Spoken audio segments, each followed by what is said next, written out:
Nadine, je suis psychologue de formation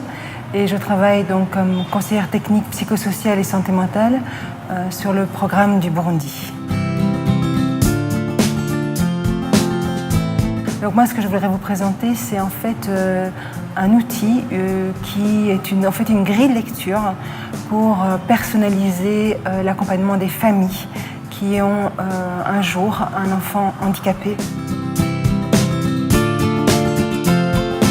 Donc par rapport à cet outil, ce qu'il faut peut-être en retirer, c'est que d'abord c'est un outil qui s'inspire de 2 livres que j'aimerais bien montrer parce qu'ils sont importants.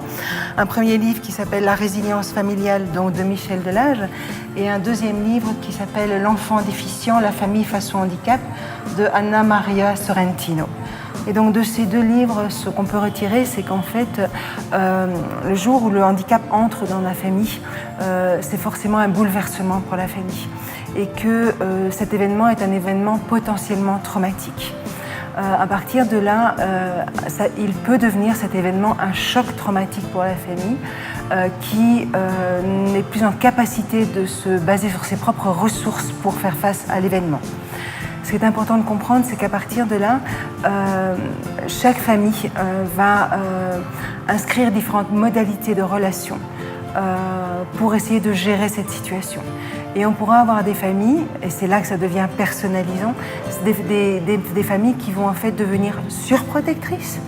et donc qui vont effectivement limiter les capacités d'autonomisation de l'enfant pour le protéger, mais elles les limitent quand même. Des familles qui par contre vont devenir sous-protectrices et qui risquent de mettre l'enfant en danger parce qu'elles ne le protègent pas assez par rapport à ses capacités. Et des familles qui, elles, vont peut-être complètement se refermer sur elles-mêmes, ne plus demander aucune aide des services et qui risquent d'imploser et peut-être même de mourir, entre guillemets. Et puis, à côté de ça, on a des familles qu'on appelle résilientes, qui sont des familles qui sont en capacité d'aller rechercher par elles-mêmes ou avec l'aide de quelqu'un leur capacité positive pour faire face à cet événement et aller de l'avant positivement avec l'enfant qui n'est plus considéré ni comme une victime et qui est considéré par rapport à ce qu'il peut être et avec ses potentialités réelles. En fait, moi cet outil, c'est surtout un outil, une grille de lecture pour les travailleurs sociaux, pour les agents sociaux qui sont engagés dans l'accompagnement de ces familles, pour trouver en fait des stratégies d'aide. Donc le travailleur social va réagir différemment s'il se trouve face à tel type ou tel type de famille. Il va soit encourager la famille à autonomiser l'enfant, soit il va encourager la famille à mieux le protéger, soit il va rebondir sur les capacités résilientes de la famille, soit par rapport aux familles qui meurent, il va faire une démarche complètement proactive vers ces familles pour les reconnecter avec les services. Donc on s'aperçoit qu'en fait, face à ce type d'analyse personnalisée d'un groupe spécifique qui est la famille, l'agent d'accompagnement est un agent qui doit lui aussi être créatif et rebondir par rapport à ce qu'il a pu analyser pour accompagner la famille vers un peu des capacités de se réinventer positivement. C'est un outil qui peut être utilisé dans les formations qui sont données donc qu'il est déjà par ailleurs au niveau des formations qui sont données par Handicap International.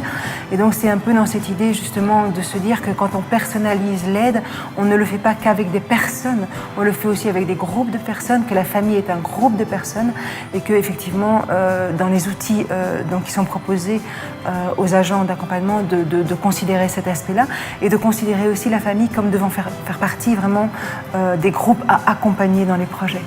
Pas seulement penser la personne, mais la personne dans sa famille, qui est en fait l'environnement le plus proche.